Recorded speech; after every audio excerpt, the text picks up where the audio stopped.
When I had looked at it, when I screened it for myself, I remember this idea of motherhood, this idea of dreams unattained.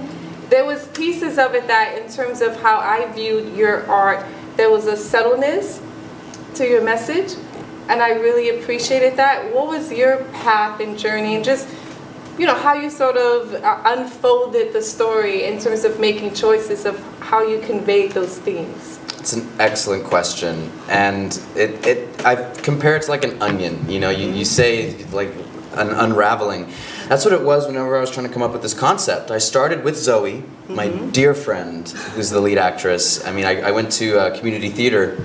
I did community theater with her. She was the leading player in Pippin. She was in Chicago with me, and she was going to school at that time for physical therapy, and she wanted to be a trainer, and I'm like, what are you doing? You could be a star, you know, like you are a star. And I was just so enamored and encaptured with her potential and her star power, and I wanted to create a sort of vehicle for her to showcase just what she can do. You know, she's just an otherworldly sort of being, and I love her to death. And but it was filmed in Texas, so she'd be here right now. I know. I was like, oh, I thought you were gonna bring her. No, she'd be here right now, but she lives in the heart of Texas right now. But this started as it was. I like to wrap dark, real statements, social statements. I like to wrap it in colorful candy packaging. You know, I like to sneak it. You know, when you try to sneak a dog a pill. You know, I like to do that. But with just really bizarre, I love the underbelly of society. I'm fascinated by counterculture and subversion and paraphilias and phobias. I mean, these fringes of society and the fringes of our own minds. I mean, what the kinds of stories that can breed.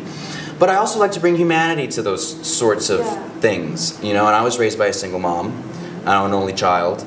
And stepping into my adulthood, I began to realize, oh, she didn't tell me a lot of the sacrifices she went through, you know, and I knew some of it as a child. I witnessed some of it, but as an adult, I was able to sort of step back, zoom out, and I just really had this urge. I had this deep urge to thank her, you know, to thank her. And to give gratitude in a way that only I knew how.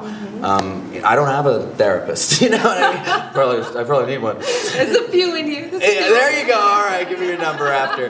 But this was my therapy. You know, this is filmmaking and storytelling is a way for me to dissect my own mind, dissect the life I live, the questions I have about life, and the characters in my life. You know, and I wanted to create something, a dark, Lynchian, just tight little slice of life, and like an onion, it unravels. You peel back the layers, and you have this idea of who this woman is, and then by the last 30 seconds, it's subverted, and you're like, wait, do I know who this woman is?